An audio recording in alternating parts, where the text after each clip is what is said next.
రెడ్డి విషయం ప్రజలకు అర్థమైంది. మొన్నెక్కడో మాట్లాడిండు, ఏ బీఆర్ఎస్ పార్టీకి మళ్ళా ప్రతిపక్ష హోదా రాదు అన్నాడు.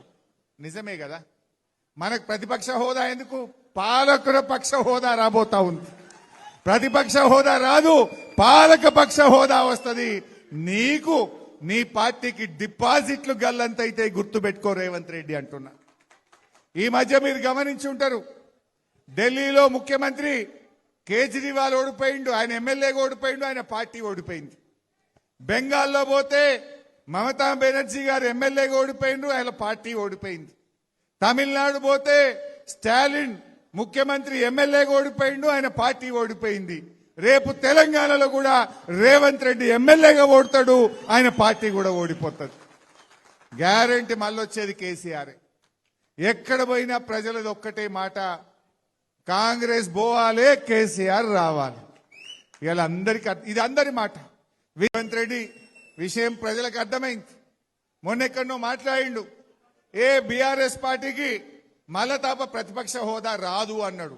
నిజమే కదా, మనకు ప్రతిపక్ష హోదా ఎందుకు, పాలకుల పక్ష హోదా రాబోతా ఉంది. ప్రతిపక్ష హోదా రాదు, పాలక పక్ష హోదా వస్తుంది. నీకు నీ పార్టీకి డిపాజిట్లు గల్లంతైతే గుర్తుపెట్టుకో రేవంత్ రెడ్డి అంటున్నా. ఈ మధ్య మీరు గమనించి ఉంటారు, ఢిల్లీలో ముఖ్యమంత్రి కేజ్రీవాల్ ఓడిపోయిండు, ఆయన ఎమ్మెల్యేగా ఓడిపోయిండు, ఆయన పార్టీ ఓడిపోయింది. బెంగాల్లో పోతే మమతా బెనర్జీ గారు ఎమ్మెల్యేగా ఓడిపోయిండు, ఆయన పార్టీ ఓడిపోయింది. తమిళనాడు పోతే స్టాలిన్ ముఖ్యమంత్రి ఎమ్మెల్యేగా ఓడిపోయిండు, ఆయన పార్టీ ఓడిపోయింది. రేపు తెలంగాణలో కూడా రేవంత్ రెడ్డి ఎమ్మెల్యేగా ఓడతాడు, ఆయన పార్టీ కూడా ఓడిపోతుంది. గ్యారంటీ మళ్ళొచ్చేది కేసీఆర్. ఎక్కడ పోయినా ప్రజలది ఒక్కటే మాట, కాంగ్రెస్ పోవాలే, కేసీఆర్ రావాలి. ఇలా అందరికీ ఇది అందరి మాట. రేవంత్ రెడ్డి విషయం ప్రజలకు అర్థమైంది.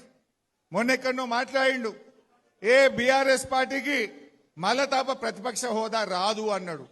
నిజమే కదా, మనకు ప్రతిపక్ష హోదా ఎందుకు, పాలకుల పక్ష హోదా రాబోతా ఉంది.